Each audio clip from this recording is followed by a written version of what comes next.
Oh, how come it adjusted? I don't know. Let me scoot it over a little. There we go, guys. Just getting settled in.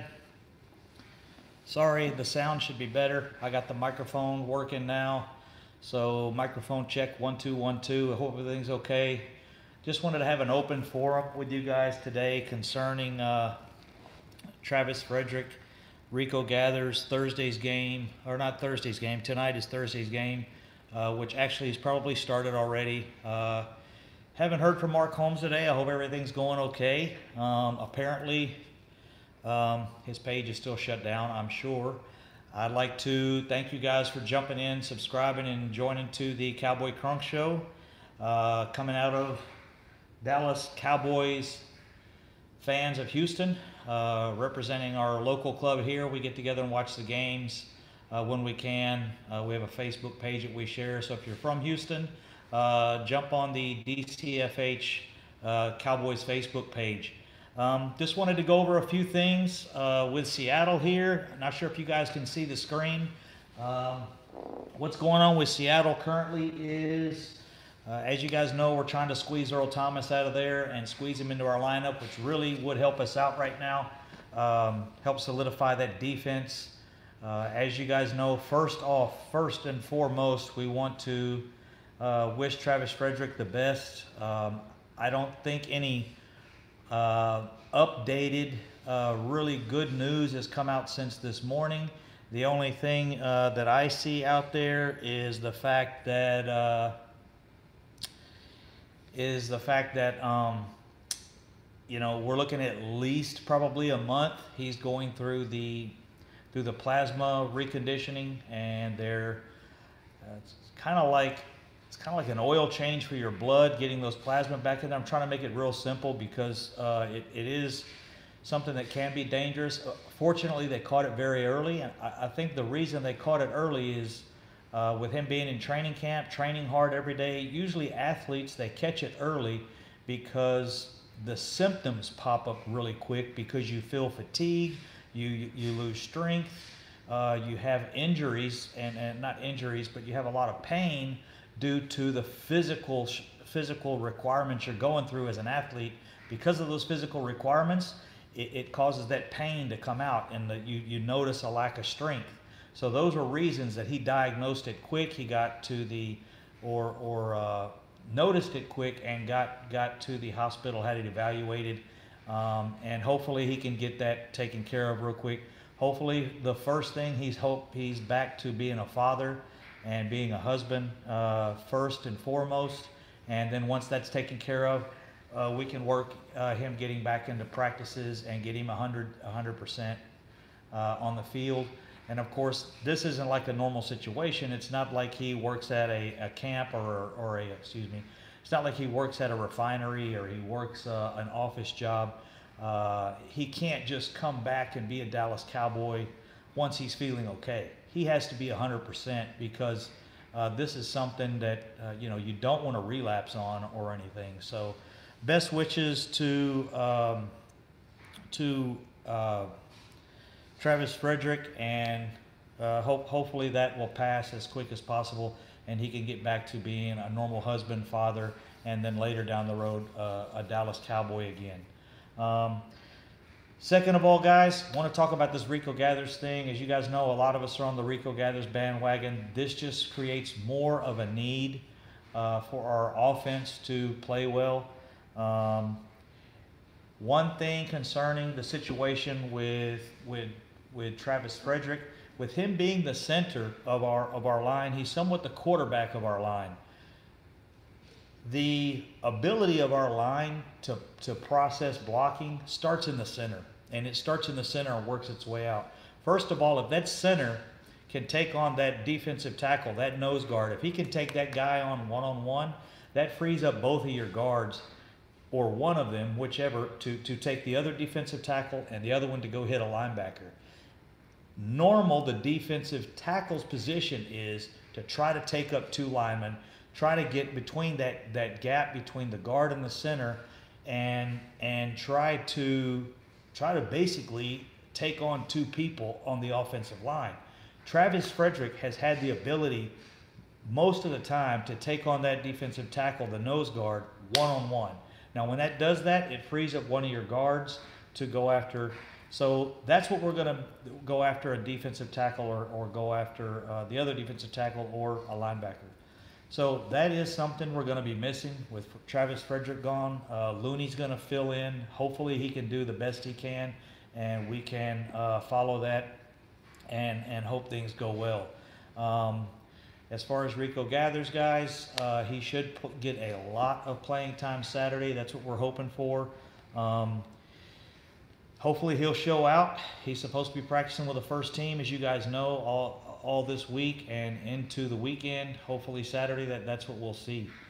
So he does have the ability to make big plays. He has by far the most yards per catch attempt, and I believe he has the most yards for all the tight ends for the preseason this year, even though he only has, I believe, 4 or 5 catches. So we'll see how that goes. Just wanted to jump on real quick with that. I did say open forum talking, so let me jump on here and open the YouTube page real quick. But I did want to solidify that out of Seattle, they have discussed a couple things. I'm going to jump over in the chat box and I'll catch up in just a second, guys. What they're looking at in Seattle is they have stated prior to this weekend's game, they have 2 positions that are still open. They have 2 positions on the starting 22. They have 11, well, 25 actually. You have your 11 on offense, 11 on defense, and your 3 special teamers, which are kicker, punter, and your long snapper. The only 2 positions that they are still looking to fill are right tackle and the right cornerback. So they're stating that they filled their starting position at safety. That's good news for us. That's good news for Seattle. We want as much good news for Seattle as we can possibly get. The more good news Seattle has, the more comfortable they're feeling about letting Earl Thomas go. The opposite for us. We've had a rough couple days, especially with the Travis Frederick thing. We've had issues at safety already. So even the Travis Frederick thing is going to affect the Earl Thomas situation. Like I said, the better Seattle is looking and feeling about their preseason, the better they feel, the more comfortable they feel letting Earl Thomas go. And on the opposite for us, and we have had a rough couple days, this may be some of these scenarios, even the Travis Frederick thing, might push us into making our defense stronger, and making our defense stronger by going out and getting Earl Thomas. Like I said earlier in the video today, if we rate our offense at a 78 with Travis Frederick there, and Travis Frederick's not there, all of a sudden our offense is rated at a 74 or 73. On the defensive side, without Earl Thomas, maybe we're rated at a 76. You put Earl Thomas on there, and as far as your ranking, percentage-wise defense, maybe we jump up to an 80 with Earl Thomas back there. So players, even on the offense, affect players we need on the defense because we're just trying to strengthen the team. Right now, we really can't strengthen our offensive line. There's no one we can go out there and get that's going to be a top elite center. There's just not one out there. But we can go out and get a top elite safety that will in turn help our team overall. Of course, we can't replace Travis Frederick, but like I said, we can make our defense much stronger by going out and getting Earl Thomas.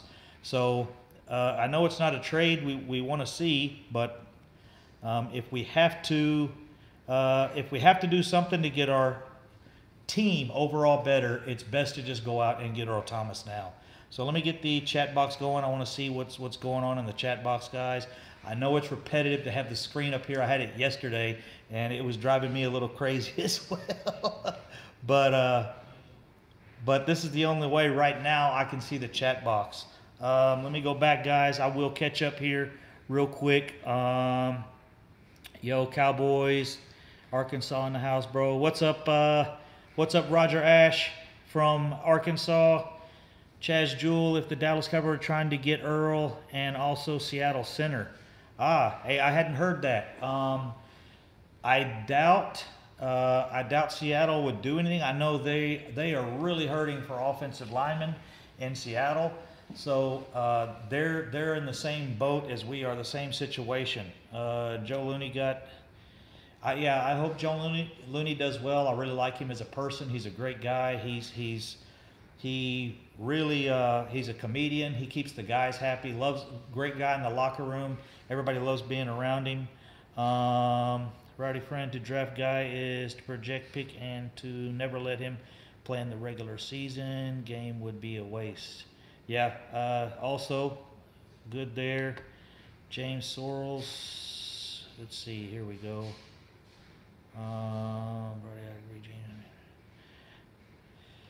Yeah, one of the things, guys, I did want to mention concerning the offense, concerning the defense. With Keith Richard's style of defense, the corners actually play up and the safeties play up on the tight ends and on the receivers. So what you actually get there is you negate the opposing quarterback's ability to turn and just hit the receiver in the flats, or turn and do a like a screen to the receivers. Those are really more difficult to set up the way we'll be playing this year, which will also allow us to put a much better pass rush on. The pass rush that we're going to have this year should be much better than we had in previous years, and the reason is we're going to get after the quarterback much more with the defensive line we have. Randy Gregory there, Crawford moving to the inside quite a bit, and also, I expect D-Law to almost have replicate what he did last year. I'm expecting around 12 to 14 sacks as well. They will have to use every one of those draft picks, as I can see. Our draft picks are going to be very, very important this year. Also, one thing about this one scheme they have that really does bother me is they are expecting to rotate out these defensive linemen a lot. Getting D-Law in and Tarko Charlton and rotating these guys. That actually works really well for us, but it did get us in a little trouble last year. And the reason that got us in trouble was because teams start to recognize that, and they don't allow you to rotate your players out. They'll go into a quick huddle, come out of the huddle quick, get the play set up, and try to run the play while you're trying to rotate defensive linemen out or rotate secondary guys out. So a lot of times when they notice you're doing that, if it's working, that's why they'll kind of go to the hurry-up offense, and not so much like a complete hurry-up offense, like 2 minute, like a 2 minute offense, but something similar to that. With all the bad news in the last few days with injuries and Travis, the big question still looms: is Dak a QB of the future? Wow. Rowdy. Big time question there. No one really rates Dak high. Most of the rankings you see on Dak are around 10, 12, 14, some even in the 20s. I think two things are going on right now. I think we just have a really amazing, outstanding secondary coach. I think Rob Marinelli has made our defense step up. That offensive line that we have, which has been tremendous, I think it's making Jason Garrett look better than he is. I think it's making Dak Prescott look better than it's giving him the ability to learn, at least. If you guys I know some of you guys are, and I am as well. I like Dak. I think he's doing a great job, but I think just as good as our line is, as good as Ezekiel Elliott is, and our line is making Ezekiel Elliott look better too, guys. I mean, our offensive line has been the strong point. It's been it's been the backbone of our team the last year and a half, especially even when Ezekiel Elliott was gone. But the thing is, I hope this doesn't hurt us as far as I'm concerned about the coaching staff more than Dak. I don't think you have to be a prolific quarterback. You have to be a Tom Brady or an Aaron Rodgers to win the Super Bowl. We've seen Dilfers We've seen Flacco's pretty good quarterback. I think Dak has the ability to be better than Flacco and Dilfer and Eli. Eli has I think he's already better than Eli. Eli's a turnover machine. Dak had great stats. He doesn't have a lot of numbers, but he doesn't need a lot of numbers. If you look back at Troy Aikman's numbers, they're nowhere near Tony Romo's. Troy Aikman's numbers are nowhere near Tony Romo's, and that's a fact. You can't even compare it. Troy Aikman, the only number that Troy Aikman has is 3-0, and that's 3 rings to 0. And I think if I've got them in order, it's these. No. Hey, I got them out of order. Sorry, guys. Let me move this one over and this one over. It's these 3 rings, and those 2 are the Roger Staubach era. But these 3 rings belong to Troy Aikman, and as you guys know, Dak doesn't have that yet. But we were comparing Tony Romo and Troy Aikman. Tony Romo, I think, actually is an amazing quarterback. He was just asked to do too much. I think Dak Prescott has the ability easily to win us, as young as he is, 5-6 Super Bowls in the next 12 years. If we have a team similar to what we have now. We have this window right now, and that's my whole thing about being on the Earl Thomas train. I'm on the Earl Thomas train because basically I'm on the Earl Thomas train because we're in a window. We only need a player or 2. Right now we need 1 or 2 players, and we can make this happen. One of those players now is a center or somebody to solidify that line for the next couple of weeks, because that's going to be important. The other is safety. Before this Travis Frederick thing, I thought we were 1 player away. I thought we were looking at being a dominant team this year. Especially, I really think the Earl Thomas thing is going to happen. The reason I say that is there have been safeties out there this year. The Cowboys have not even checked. They didn't check on Kenny Vaccaro. They haven't checked on Ed Reed. They haven't checked on the guy from the Giants that just signed yesterday. One signed with George Iago. I can't pronounce his name. It's really difficult. And actually, guys that have their names spelled like that, there's probably 3 or 4 different pronunciations. You have to say it the way they want it said, basically. But anyways, as you guys know what I'm talking about, we haven't even looked at those safeties. Supposedly the Cowboys haven't even checked or called on these guys. So I really think they know Earl Thomas is coming. It's 1 of 2 things. They either know they're going to go get him at the last minute because that's when they're going to get the best deal, or they are completely set against it. And I can't see them being set against it. If they don't make some kind of move, if they don't at least try, and we don't win the Super Bowl this year, I can assure you, I know myself, I'm going to be completely pissed that they didn't go get him. Righty, I think the same just happened to Eagles, and what happened to Zach Martin watching the Eagles and Browns? Oh, really? Oh, man, that's horrible. I hate to see injuries, guys. I honestly don't think we are, 1 or 2 players away. They value draft picks and should know. I don't see them giving up picks. Yeah, I hope you're wrong there, James. And the reason is the way the Seattle thing works. I don't know if you guys, I mentioned it in a recent video. Earl Thomas, if they lose him, if he doesn't get picked, if he doesn't sign the contract and he walks away, even if he does sign the contract and he walks away, they get a 1-year compensatory, they get a 3rd round compensatory pick, but they get it in 2020. So they won't get that pick this year. They don't get that pick till 2020. If we trade for him, whatever trade we give them, they get that this year. If we give them a 3rd round pick and Mike White, or a 3rd round pick in Rico Gathers, I hope that's not the situation.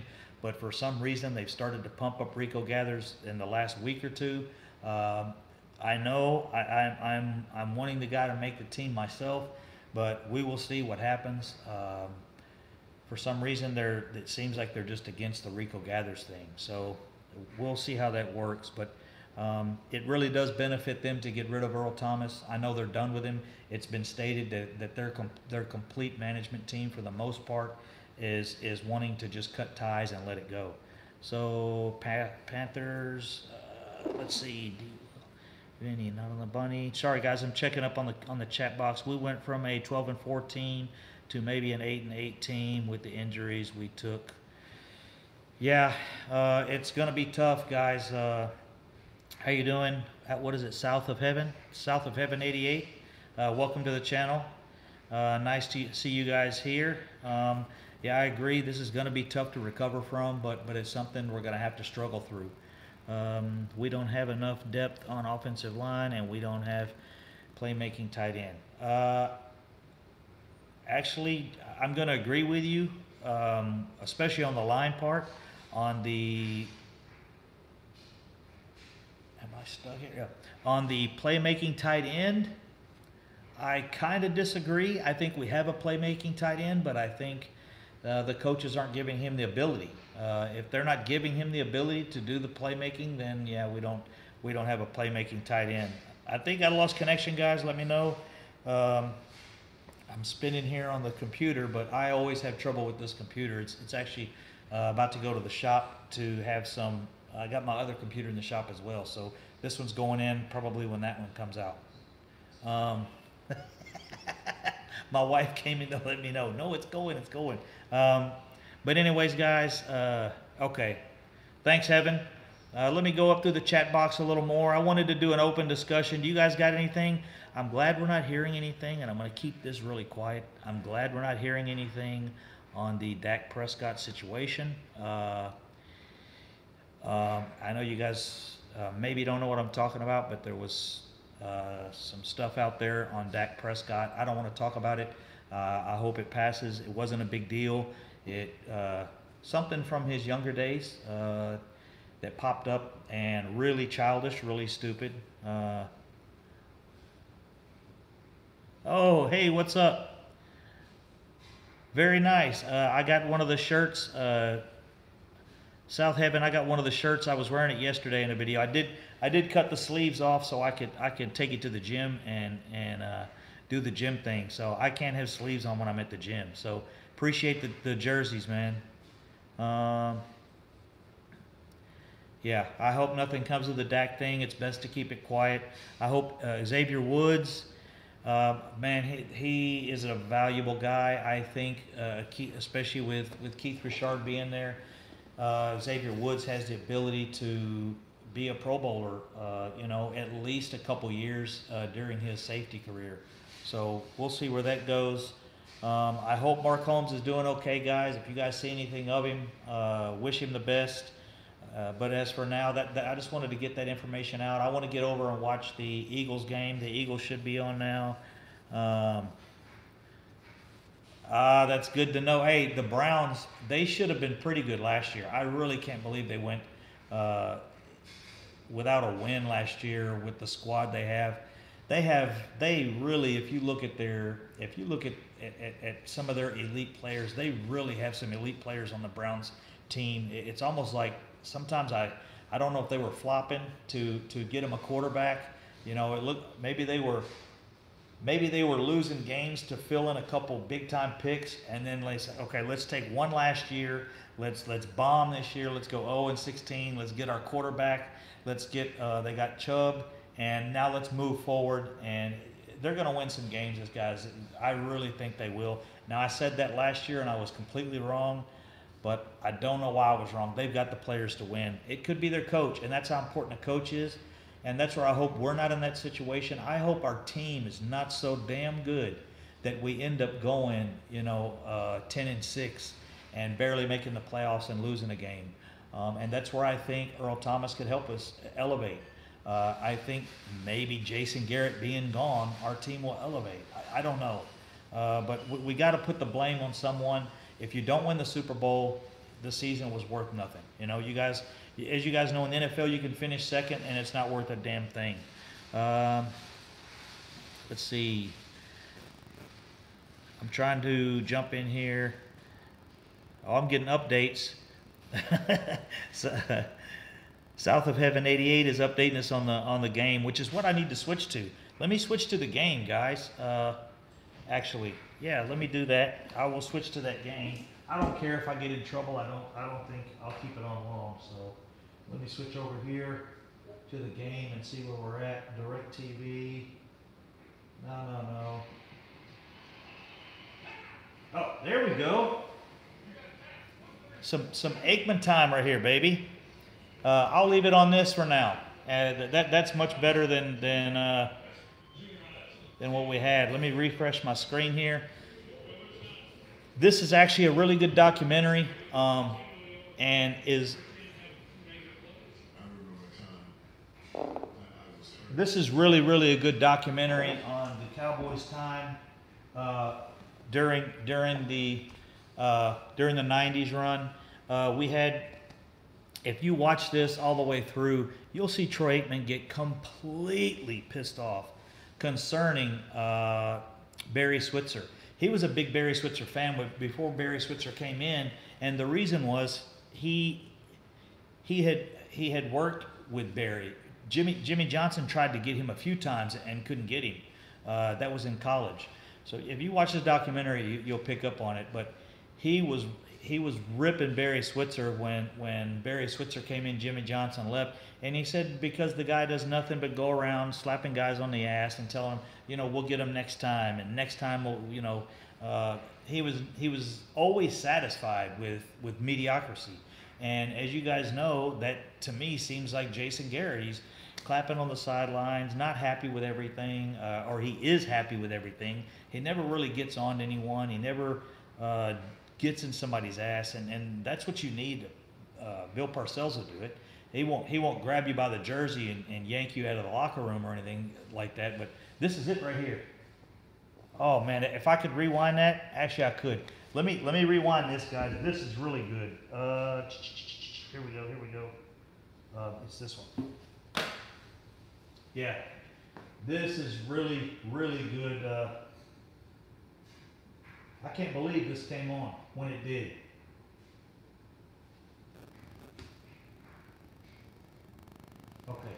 Okay, but this came on at perfect timing, guys. Let me turn this up.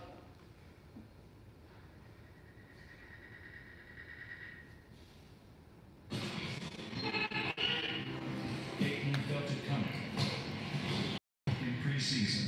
Hey guys, embarrassment out there. That's a damn embarrassment. We can't block him with them. No, I'm the guard. Junior league. Junior league.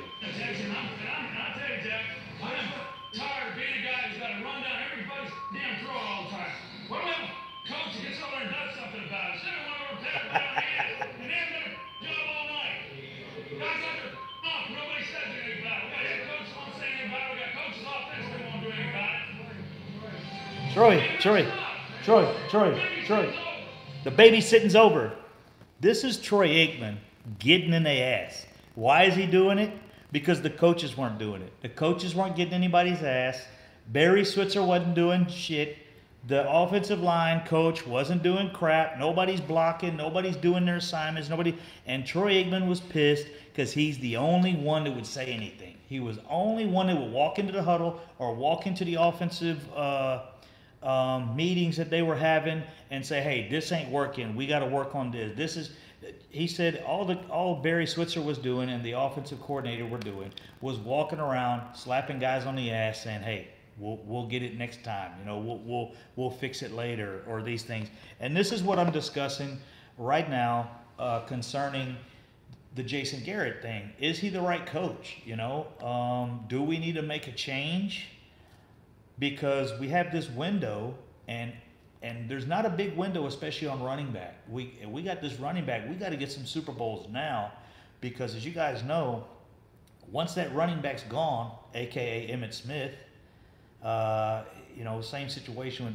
Once Emmitt Smith was gone, the ring stopped, and so we've got a few years. We've got a window. We've got to get these Super Bowls rolling, because we're not going to get if you're pulling 10-6, 11-5, 12-4, you're not going to get top-rated, running backs in the draft anymore. Those top-rated running backs are going in the top 10 now. Time has changed. Let me check the stat room real quick. Unfortunately, teams I think are Contenders are Eagles, Vikings, Jaguars, Patriots, Rams, maybe Steelers, and Falcons. Texans are also. We'll see, man. I think our Cowboys are up there. If we can keep it together, it's just like I don't understand. We got a 90-man roster right now, 90-man roster, and we're still missing, big components. The Travis Frederick thing is just a big hit right now. So we'll see. I don't see our team giving up picks now for Thomas. I think we're going to have to. I think they knew it was working the whole time. Thomas is not playing for Seattle. I can assure you that. That is completely off the radar. That's not going to happen. He's not staying there. Seattle doesn't even want to approach him about it. So I hope they can sign a better line depth before season. Yeah, I agree, James. But you guys got to think about this. There's a top safety out there, but if you look, there's no top offensive lineman. All the offensive linemen, there's none. Looney, he's already on our squad, is probably one of the best backup centers out there.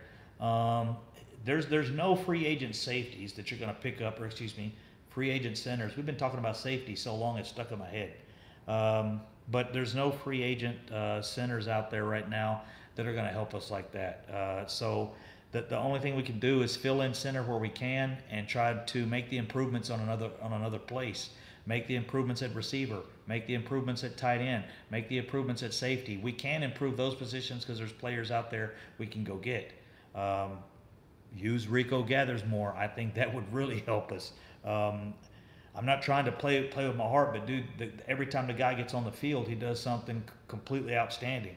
So let's see. Stevie Mac, Linehan would piss his pants if he had to deal with a real football player. Yeah.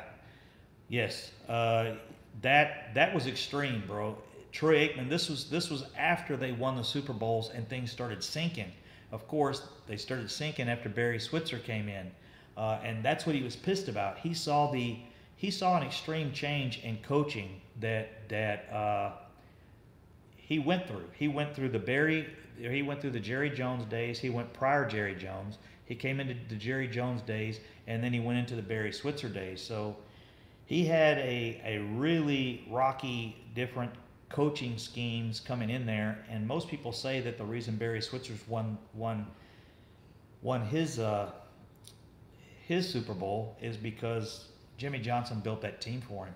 Another thing I want to make a comparison right here with Dak Prescott, Troy Aikman, Des Bryant, and Michael Irvin, because some people make comparisons, or some people make comparisons to Des Bryant and Tony Romo. Des Bryant didn't bother Tony Romo near as much as Des Bryant bothers Dak Prescott. And the reason is Dak Prescott being a rookie, a second year, his sophomore year, Dak Prescott was there. It's much different to have a, let me play this forward. It's much more different, excuse me. My English is not good when, what's over here? The Cowboys finished with a winning record in only one of Aikman's final 4 seasons. Yeah, a winning record, only one of Aikman's final 4 seasons. So there's a lot of crazy stuff that went on at the end of Troy Aikman's career. I'm trying to relate this back to history of the Cowboys, as you guys know. And part of the history is, Troy Aikman had Michael Irvin. Tony Romo had Des Bryant. When Tony Romo had the injuries and was pushed out to, injuries, what happened with Dak Prescott and Des Bryant? Des Bryant was a veteran on that team. And you got a veteran Pro Bowl, possibly Hall of Fame receiver come into the huddle and saying, hey, man, I'm open, trying to change the play, trying to say, hey, you need to audible to this. If it's, when I get out there, if it's man, and I'm one-on-one, you need, and that's the kind of things that happen in the huddle. And he goes back to the huddle and say, hey, why didn't you audible? Why didn't you change? That was a run play. I had one-on-one on my side. And those are the kind of things that you can't put a really young quarterback through. It just doesn't work out. Let's see.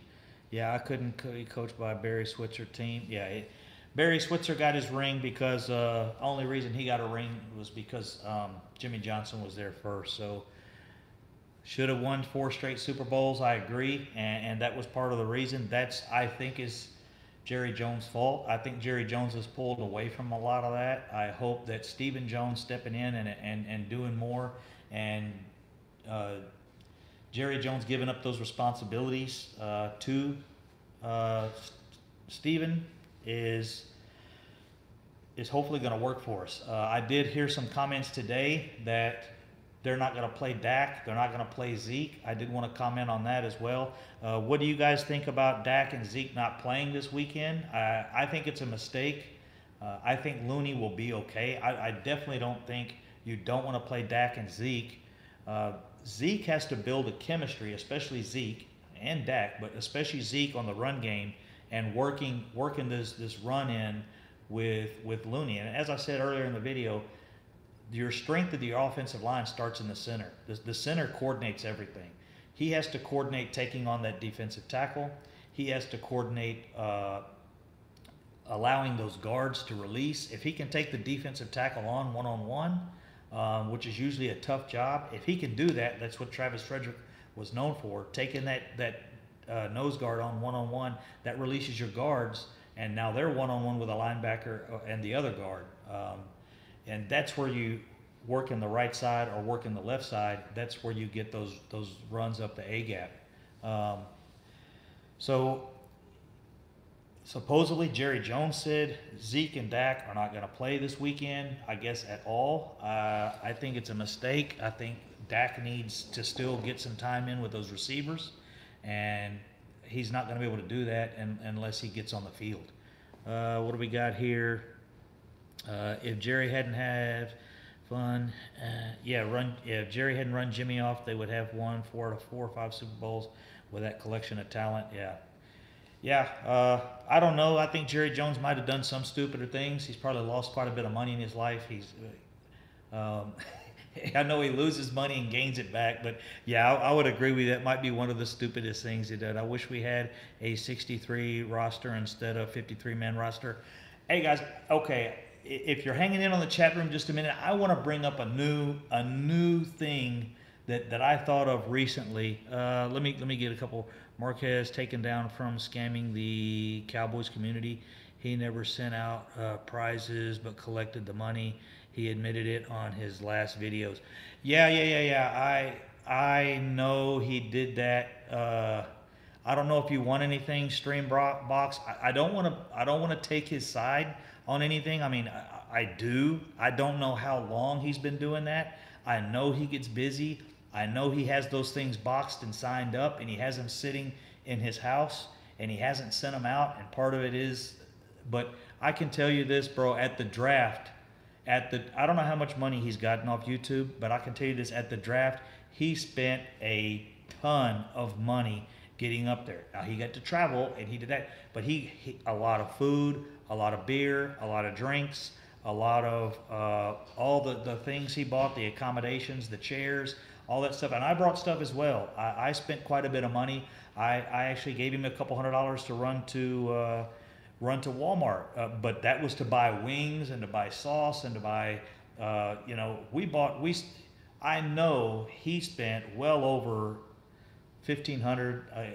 I don't even know. I don't want to say, but I know he spent a shitload of money on food and condiments and paper plates, and I mean, we both did. Both of us did. But he spent way more than I did. I can tell you that because that was his thing. He wanted to do that. So I really don't know. Maybe that is a situation. I know he's supposed to send some stuff out. I don't know how much, but I don't think that's the issue. There's probably some people out there that didn't get their signed autographed shirt, but I can assure you that it's not because he didn't want to send it out. He is a busy guy. All of us are busy. I'm busy, and I only work a couple hours a day, so I know how he can feel. Dak definitely needs to play a quarter. You have, okay, yeah, I agree, Stevie Mac. We got to get at least a quarter out of Dak Prescott so he can get some more time with these receivers. Yeah. Hold on, James. slow the roll on what Steamboat 76 said. Steambot. Yeah, I know. Mark has those things. He posted it, or whoever that was earlier. Um, Whoever posted that earlier concerning the Mark Holmes thing. Hey, what's up, Law Nation? How you doing, brother? Enjoy the show. Hey, we're just going into something. I'm going into a new scenario on football. Everybody knows the season kind of ends so quick. You know, you look at baseball, you look at basketball. They have 82 games in basketball. They have 162 games in baseball, which is, to me, is completely ridiculous. I would like to see football. This is a scenario, guys. Really, I want to get the chat box talking about this. But yeah, okay. Hey, thanks, Steambot. Yeah, hey, yeah, really, guys. Mark Holmes may not have sent out a couple of jerseys or something he was supposed to send out, but I can promise you, bro, I was there at the draft. That dude spent a lot of damn money, and he spent it. He didn't ask for any money from anybody. I can promise you, man, for sure, he spent a ton of money at the draft. Any donations you give Mark, that goes straight back to his page. He might have some jerseys he's supposed to send out, but I can assure you, man, we even discussed together, you know, if he wanted to send them all to me, my wife would help because his wife works. My wife's here at the house. She takes care of the crib and stuff like that. I'll help that dude out any way I can because I can promise you 100% he's a solid guy. If Law is in there, guy, this is something I'm projecting the NFL to change drastically. I would like to go to a 63-man roster, like you mentioned before. I don't know who posted that. I would like to go to a 20-game season with about give it maybe each team having 3 buys. What that would do is it would stretch the season out long. I know it would change everything. It's going to give these, but these guys are talking about they want more pay. They want more salary. They're not getting paid like football players. They're not getting paid like basketball players. Well, they only have 16 games a season. You compare that to 182 or 62 games a season like baseball and basketball. It's completely different, you know. 16 game season, 162 game season, 82 game season for basketball. So of course you're going to have more capability, more sponsorship, more commercials, more TV shows. 162 games and they're the same. They got, I think baseball has 32 teams in the league. So that is a hell of a lot more games than in football. So the ability to pay these guys because they're doing more work, they're working longer, the season is longer. What I say is expand the rosters, you pick up more people, you expand the season a couple more weeks, and you have a couple more, you give them a couple more buys, but the players still can only play 16 games a season. And I know you're like, man, this is going to completely change football. Yeah, it would. It would force your backup quarterback to play a couple games a season. You know, if you have a 18-game season, but your starting quarterback is only allowed to play 16 games, plus there's a couple buys, you're talking about expanding the season out about a month and a half before we get to the playoffs. That gives you more games.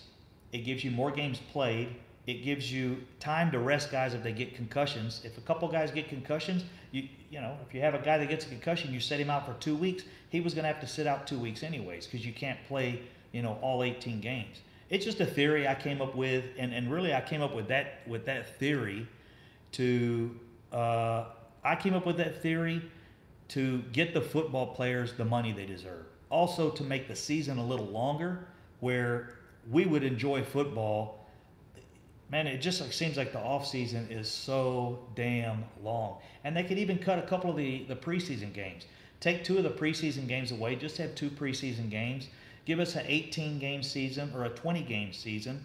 Give us more bye weeks. You stretch the season out a little bit. You pay the guys more money. You make the roster bigger, and you make them take.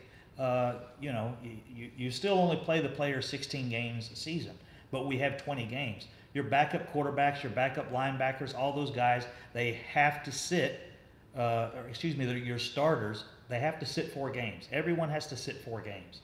So to me, that would really expand your roster, expand the season where they could make more money. There's more profit coming in, and that's what they're wanting. And I don't see any other way of making that happen except driving the prices of the games up dramatically.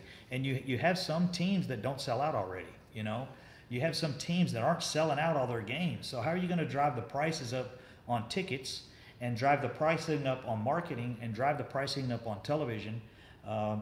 Another thing is spread the games out during the week.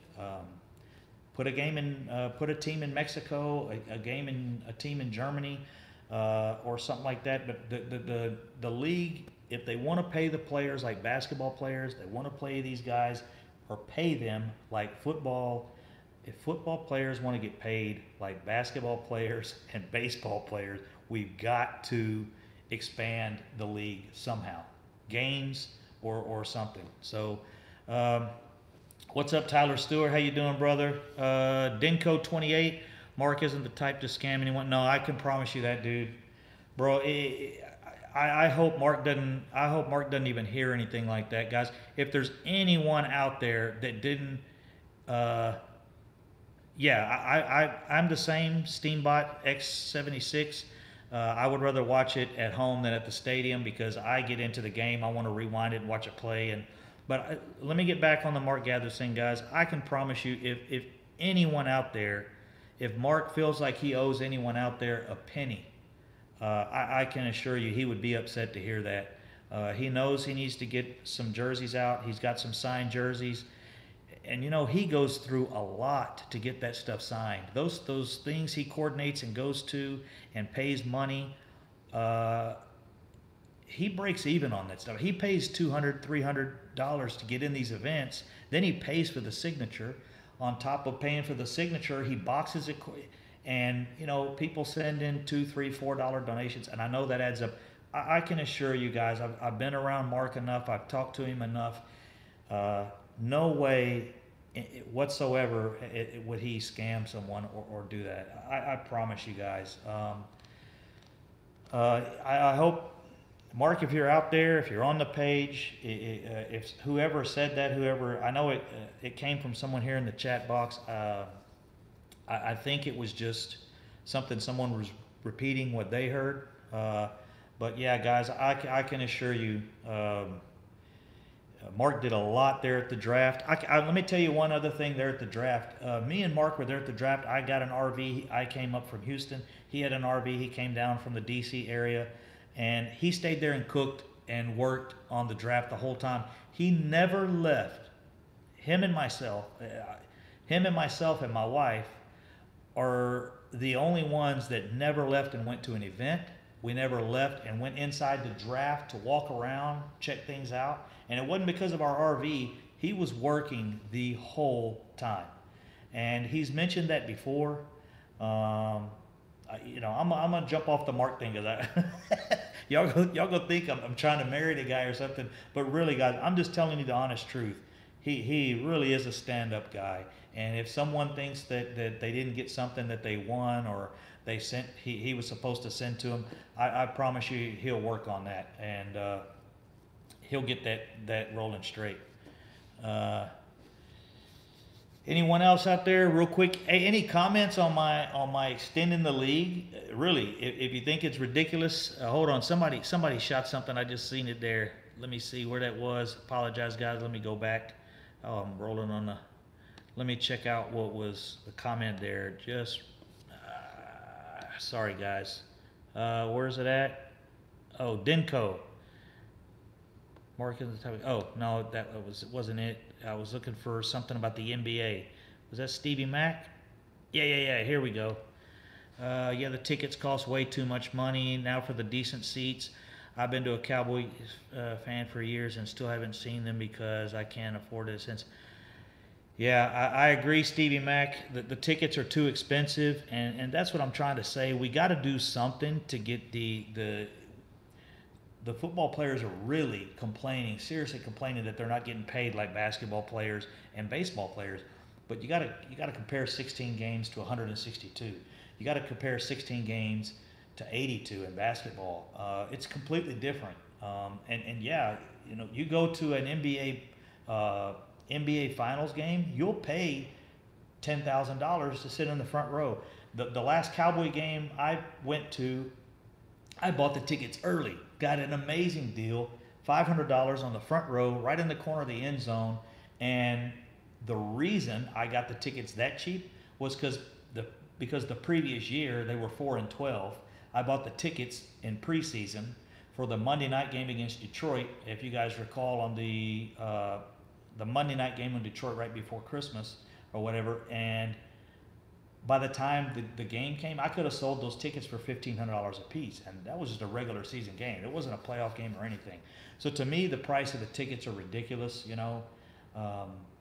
Some of the people that go, they're not even fans. They're just, really the guys that have some money and want to go. The real fans are us who, struggle, get things going, work things out, and we love our football. NFL players are delusional.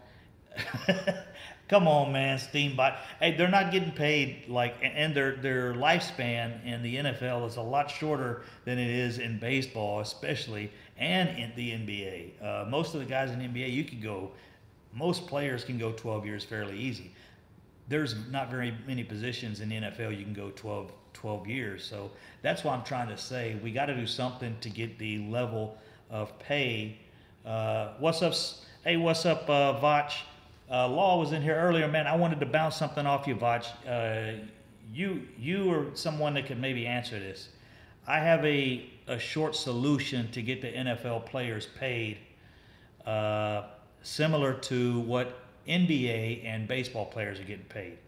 I think the only way to do it is to expand, and Vach knows I've always got these crazy ideas, like trading Mike White and a tight end and a third-round pick to get Earl Thomas. And Vach tells me, you really think they're going to trade a Pro Bowl safety for a backup quarterback? Well, hey, they got to trade him for something or they're going to lose him. But we'll see. But Vach, my idea was to expand the season a couple of games, reduce preseason, expand actually the season to about 20 games, but players are only allowed to start 16. You're only allowed, you can dress more. You have a 63-man roster or maybe a 68-man roster. You expand the league, and the reason is we go from February all the way around to, what is it now, September? February to September with basically no football. And I know you need preseason. Football's a little different. You've got to have the draft. You've got to set up for the draft. You've got to have all these things. The combine and the pro days. That's how they stretch the season out. But to me, you shorten those things. You add a couple games so that the players can get paid. You can't compare football to basketball, 16 games to 82. How are you going to get the salary from that? You can't compare football to baseball, 16 games to 162. It just doesn't make sense. So that's what I would like to see. Okay, that's true. But if you got to play your backup quarterbacks. I mean, you'd have to. It's going to make your backup players more important. Just an idea. It'll expand the roster. The guys are still going to watch. People are still going to watch the game. They're still going to get the effect of the game. It's going to change. It would completely change football. But I don't see any other way of us getting football players paid the way basketball players do. Football players getting paid the way baseball players do. And then you got to think, football has such a short lifespan compared to baseball and basketball. So that was just the idea I had, giving us a month and a half more of football. What up, Jerome Bettis? How you doing, brother? But I did want to get a chat in tonight, open chat. I appreciate all the questions we went over and all the information we took a look at. we're hoping Joe Looney can take over that quarterback position on the line, because as we know, that line from the center out is where it starts. If Joe Looney, he has to be able to take that tackle on one-on-one. He has to free up our guards to move into the secondary and pick up a linebacker or pick up that guard or whatever. That is so key to our line. If the defensive tackle is now taking on, especially Connor Williams, if the defensive tackle is hitting that gap between Connor Williams and Joe Looney, we're going to be in trouble if the defensive nose guard is capable of occupying Looney and Connors at the same time, because we have not had that before with Travis Frederick there. He took on that nose guard alone. So that's what's going to really change the dynamics of our line.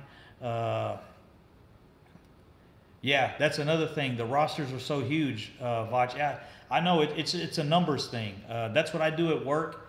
I work numbers. I work millions and millions of gallons a day, numbers, and ordering fuel from countries all over the crazy ass world. So I happen to be able to drive from work to home and do these numbers in my head. So I have an aspect of numbers, but it is true. That's another thing. You have so many players on the roster, and coaches as well. You have more coaches. You have more players on the roster, trainers, and it's just the manning concept of football is completely different.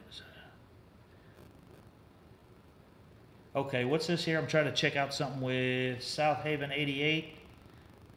Yeah, Nick, I'm guessing YouTube was trying to mess with Mark. I don't know about the booty hole. Hey, the booty hole guy was on my channel today as well. The first time, I think. So I did have a couple of Mark's trolls slide over. But we were just talking football, guys. I saw Law on earlier. I appreciate you jumping in, Law. Vach Lombardi. Stevie Mac, always like the comments, man. And